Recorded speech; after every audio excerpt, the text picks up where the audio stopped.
Yo, selamat datang kembali teman-teman di kanal Kier Classem bersama saya Kier.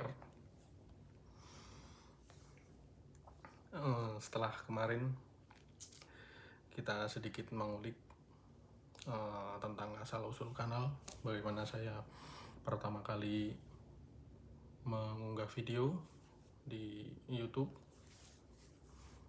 dan bagaimana jalannya itu selama beberapa tahun, dan setelah beberapa tahun terbengkalai, saya mencoba mengaktifkan kembali. Dan jika boleh saya bertanya pada teman-teman semua, untuk bagaimana caranya kita membuat konten yang menarik gitu teman-teman. Apakah kita harus punya judul yang spesifik? Lalu bagaimana jika konten itu kita bikin temanya itu sirkuler, nggak linear, maksudnya kita nggak terpaku, misalnya kita di konstruksi, teknologi informasi atau apa, nah kita nggak fokus ke satu bidang saja gitu. Apa yang menarik, coba kita ulas. Apa yang menarik, coba kita ulas. Menurut teman-teman bagaimana? Dan kebetulan yang lagi trending di beberapa siaran berita, entah itu berita lokal atau berita-berita luar negeri, ini memang tentang perang ya teman-teman. Selain tentang potensi krisis karena ditutupnya jalur lintas minyak dunia itu, Selat Hormuz, ya walaupun nggak jalur minyak 100%, analis mengatakan sekitar 20-30% lah minyak dunia. Tapi dampaknya sudah kerasa loh teman-teman. Beberapa negara di sekitar Asia Tenggara saja sudah mulai menerapkan kebijakan hemat energi seperti WFH dan pengurangan penggunaan kendaraan pribadi. Dan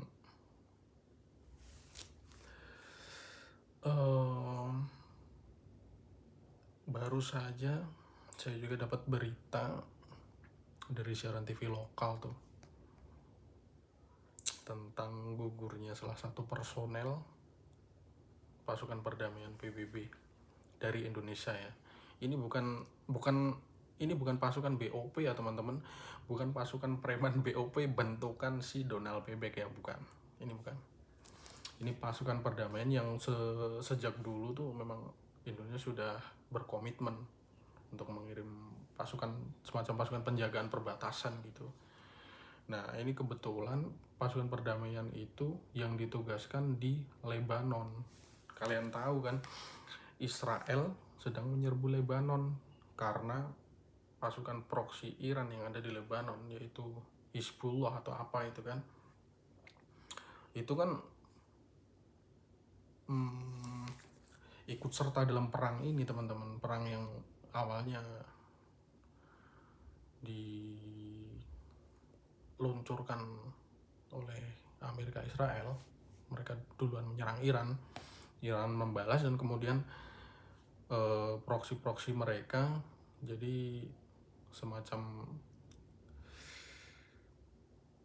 tentara yang didanai Iran, yang dipasok senjata oleh Iran guna melakukan perlawanan terhadap rezim Zionis itu ya teman-teman ya.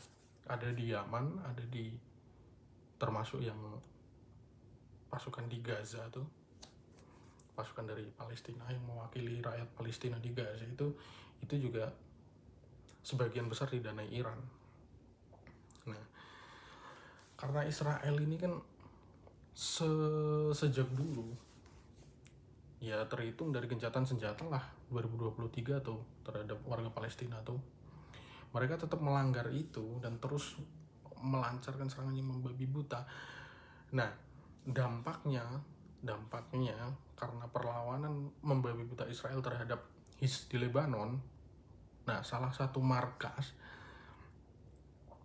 yang dilaporkan dihuni oleh personil perdamaian PBB yang kebetulan dari Indonesia itu mendapat serangan artileri atau mortar tadi infonya itu. Pokoknya serangan militer lumayan besar lah teman-teman. Terjadi ledakan di situ dan kebetulan si tentara ini yang inisialnya FR ya kalau tidak salah tuh, dan 4 temannya dikabarkan terkena serangan.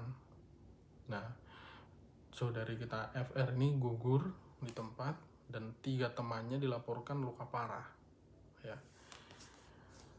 Ya kita doakan saja yang terbaik teman-teman buat tentara kita, sembari kita berharap semoga pemerintah kita tidak jadi mengirim pasukan kepada organisasi preman BOP itu, karena saya sangat menyayangkan itu teman-teman.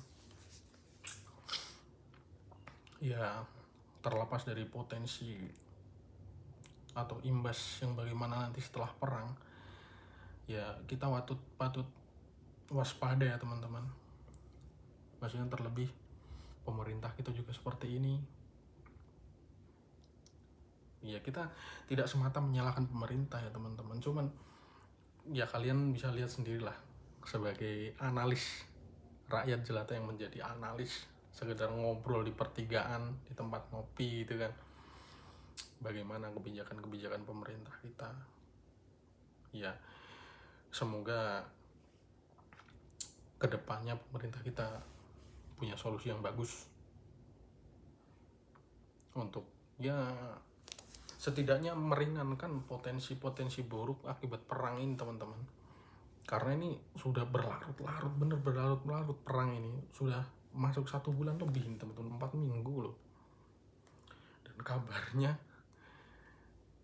karena kerugian yang dilanda pihak musuh, pihak teroris maksud saya, Amerika Israel, mereka kabarnya per tanggal 30 Maret ini mengirimkan ribuan pasukan untuk masuk ke Iran teman-teman, untuk memaksa masuk. Mereka mencoba menginvasi dari darat.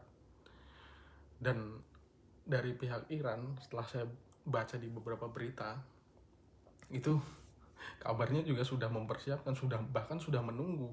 Mereka menunggu saat-saat seperti ini. 1 juta tentara dipersiapkan oleh pihak IRGC itu, Garda Revolusi Iran. Nah, hubungannya teman-teman dengan kehidupan kita mungkin tidak terlalu signifikan ya, tapi sedikit banyak pasti nanti akan berpengaruh, setidaknya terhadap mental kita teman-teman. Bahwa setelah kita lihat perang yang berlarut-larut itu, setelah melihat bagaimana rakyat sebuah bangsa yang luar biasa berjuang bersatu teman-teman, persatuan mereka teman-teman yang sangat saya salut itu persatuan mereka teman-teman. Bagaimana menurut teman-teman? Saya yakin masih sependapat, karena memang ya saya sampai saking kagumnya, saya sampai bilang gini, ya begitulah kira-kira negara kalau dipimpin Amirul Mukminin. Ya itu seketika aja keluar, karena memang pemimpin mereka itu ya kalian bisa lihat sendiri, tidak bermewah-mewah, tidak ketakutan dengan ancaman perang atau dibom segala macam. Itu benar-benar sangat mengagumkan teman-teman. Nah, semoga dengan yang terjadi ini, entah kedepannya perang mau sampai berapa lama ya, kita tetap harus waspada teman-teman. Ya, mulai penghematan energi mungkin. Ya karena sangat mungkin, segala kemungkinan itu sangat mungkin terjadi. Ya, paling tidak kita waspada lah. Ya terlepas mau bagaimanapun tetap aja kita susah gitu. Ya saya sekedar sharing sama teman-teman nih, kalau ada pendapat tentang situasi politik kita atau pemerintahan kita, tentang kebijakan-kebijakan yang ya mungkin kalian muak, tapi jangan diam teman-teman, jangan diam. Walaupun kalian cuma menyuarakan di sosial media kalian yang mungkin nggak terlalu banyak orang melihat, tapi cobalah suarakan. Kita tidak berdosa kok, misalnya kita punya keresahan terhadap pemerintah terus kita menyuarakan aspirasi kita, itu kita tidak berdosa. Karena saya membuat kata-kata ini, analisa rakyat jelata tentang politik, di mana asa kita sedikit banyak digantungkan di sana bersama janji-janji pegawai kita yang berubah rupa ketika menginjak kenikmatan singgasana.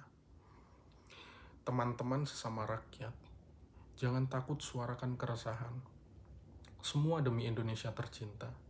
Walaupun kita tetap mencari uang sendiri, tapi diam bukanlah pilihan yang bijak. Sekian teman-teman. Kalau ada pertanyaan atau apa, mari kita diskusikan. Silahkan tulis di kolom komentar. Terima kasih teman-teman. Jangan lupa subscribe, like, dan komen ya. Sekian, salam.